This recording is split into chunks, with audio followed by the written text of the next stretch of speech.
దీనిపైన కూడా ఒక స్పష్టత వచ్చే అవకాశం అయితే కనిపిస్తుంది. ఎన్నికలకు సంబంధించి కూడా ముందుకు వెళ్లేందుకు రాష్ట్ర ప్రభుత్వం సన్నిద్ధంగా ఉంటుందా, అసలు లీగల్ రిపోర్టులో ఏమున్నది, అంశాలన్నిటిపైన కూడా క్యాబినెట్లో చర్చించి ఒక నిర్ణయాన్ని తీసుకోబోతున్నారు.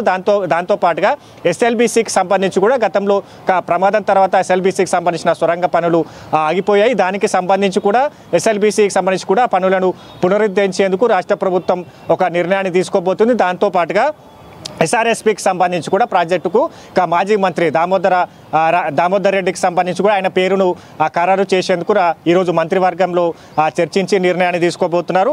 దాంతోపాటుగా ఏదైతే 42% రిజర్వేషన్లకు సంబంధించి అలాగే మిగతా అంశాలకు సంబంధించి కూడా ఏదైతే మరొక పథకాన్ని తీసుకురాబోతుంది రాష్ట్ర ప్రభుత్వానికి సంబంధించి కూడా ఎన్నికల ముందు 6 గ్యారెంటీలకు సంబంధించి కూడా పలు హామీలను కూడా నెరవేర్చింది. ఇప్పుడు మరొక పథకానికి శ్రీకారం చుట్టబోతున్నట్టుగా తెలుస్తుంది. దానిపైన కూడా క్లారిటీ.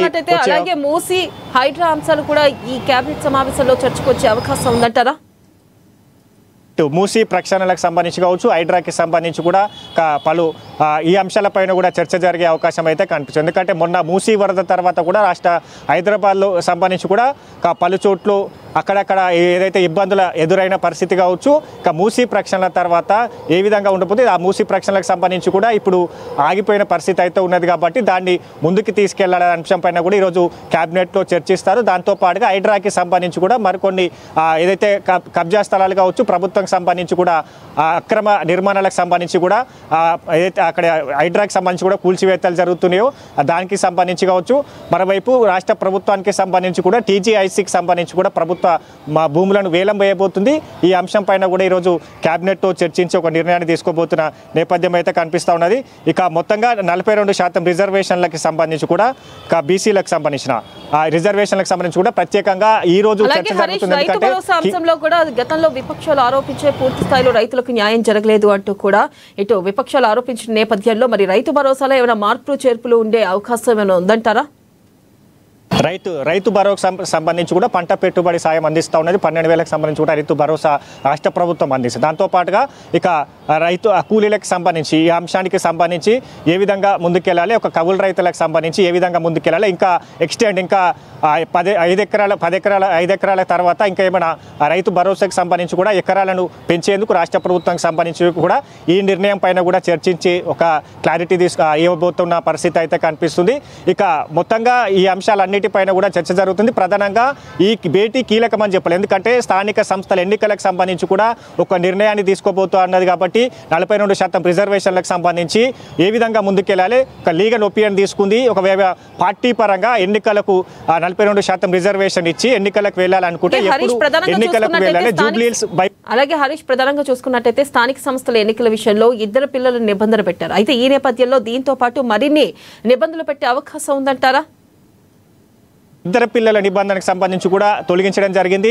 ఇక ఆర్డినెన్స్కి సంబంధించి కూడా ఈరోజు మంత్రివర్గంలో ఆమోదం తెలుపుతున్న పరిస్థితి అయితే కనిపిస్తుంది. ఎందుకంటే గతంలో 2 పిల్లలకు సంబంధించి కూడా నిబంధన కొనసాగుతూ వచ్చింది. ఇక సుదీర్ఘంగా 10 ఏళ్ల కాలం పాటు కూడా 2 పిల్లల నిబంధనకు సంబంధించి కూడా ఇక పంచాయతీరాజ్ యాక్ట్లో సంబంధించి ఉన్నది. దానికి స్థానిక సంస్థ ఎన్నికల్లో ఇక 2 పిల్లల కంటే ఎక్కువగా ఉంటే వాళ్ళకి సంబంధించి కూడా పోటీ చేసేందుకు అనర్హులుగా ఉన్నారు. కాంగ్రెస్ ఎన్నికల ముందు హామీ ఇచ్చింది. ఈ నిబంధనకు సంబంధించి కూడా స్థానిక సంస్థల ఎన్నికల్లో వెసులుబాటు కల్పిస్తామని కూడా గతంలో చెప్పడం జరిగింది. వాటికి అనుగుణంగానే మొన్న సంబంధించి కూడా ఈ ఆర్డినెన్స్ని తీసుకొచ్చారు. స్థానిక సంస్థల ఎన్నికలకు సంబంధించి కూడా ఈ 2 పిల్లల ఏదైతే 2 పిల్లలకు సంబంధించిన నిబంధన ఉన్నదో దాన్ని తొలగిస్తూ కూడా మొన్న క్యాబినెట్ భేటీలో కూడా ఏదైతే ఆమోదం తెలపడం జరిగింది. దానికి సంబంధించి కూడా ఆర్డినెన్స్ తీసుకొచ్చారు.